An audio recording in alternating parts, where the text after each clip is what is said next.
The first wave of Zephyrian plasma bombs turned the Australian continent into molten glass. The second wave vaporized most of Europe. By the third wave, the alien high command was already celebrating their inevitable victory over the primitive, humans.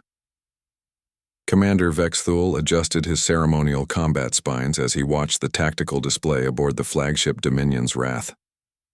Such a disappointment, he chittered to his subordinates. We expected more resistance from these… What? Do they call themselves? Humans? Their technology is centuries behind ours. What the Zephyrians didn't know was that Liana Chen was still alive, buried 3 kilometers beneath the Himalayan mountains in Facility Omega-7, humanity's most classified military installation. As the Earth burned above her, she worked frantically at her quantum computer, her fingers dancing across holographic interfaces that would have seemed like magic to any civilization, except perhaps her own. Marcus, are you reading this? She called across the bunker to her partner, Lieutenant Marcus Rodriguez. The former Navy SEAL turned military engineer was calibrating something that looked suspiciously like a weapon that shouldn't exist according to known physics. The quantum entanglement is holding steady, Marcus replied, not looking up from his work, though I still think you're absolutely insane for suggesting this. Liana had good reason to be insane. She had watched through satellite feeds as her home city of San Francisco was reduced to subatomic particles.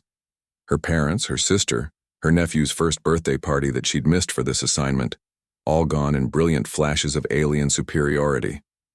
But the Zephyrians had made a crucial error in their intelligence gathering. They had assumed that humanity's visible technology represented the peak of human achievement. They hadn't accounted for what humans did when they were truly desperate. They hadn't factored in the projects so classified that they existed in facilities that officially didn't exist, staffed by people who had never been born according to any record. Liana, Marcus said quietly, the probability cascade is showing green across all variables. Whatever you're about to do, the universe seems to be agreeing with you. She almost smiled. The universe better agree. I'm about to ask it for a favor. Above them, Commander Vexthul was receiving congratulatory messages from the Galactic Council. The human homeworld was 97% sterilized. Pockets of survivors hiding in underground installations would be eliminated within days.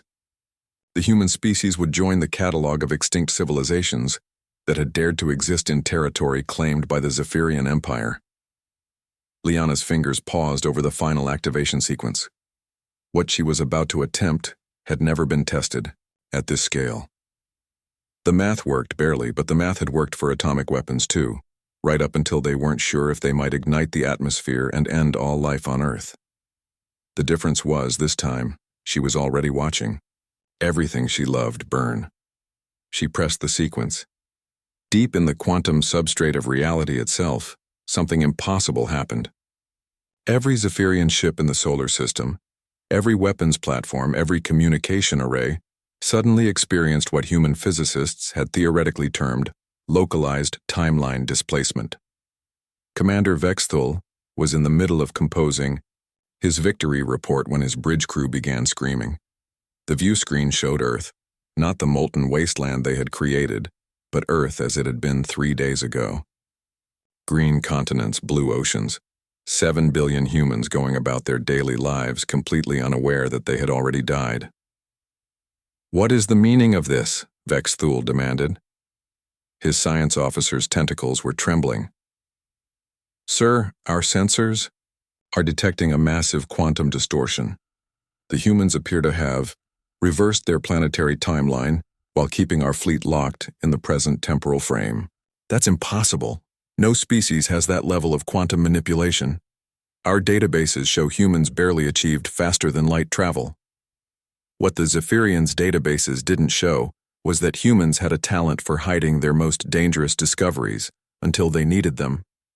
The technology Liana was using had been developed in secret by a joint task force of theoretical physicists, quantum engineers, and philosophers, because, as it turned out, manipulating the fundamental structure of causality required not just understanding the universe, but understanding why the universe should listen to you in the first place. Marcus watched the readings with something approaching religious awe. Liana, You beautiful, terrifying genius. You gave the entire planet a temporal shield while leaving the hostiles exposed in normal time-space. Phase 2, Liana announced, calmly, as if she hadn't just performed what amounted to a miracle that violated several supposedly inviolable laws of physics. Commander Vexthal learned what Phase 2 was when his flagship began receiving incoming quantum tunneling missiles. Weapons that didn't travel through space so much as convince space that they had already arrived at their targets. Across his fleet, Zephyrian ships began experiencing rapid unscheduled existence failure. The final transmission from the Zephyrian fleet was Vexthal's voice, no longer chittering with confidence. How is this possible? You were barely capable of nuclear fission. Liana's response was broadcast on all frequencies. You bombed our planet. You killed our families. You thought we were primitives. Her voice carried the cold fury of a species that had just discovered they could rewrite reality when sufficiently motivated. Here's what you didn't understand about humans.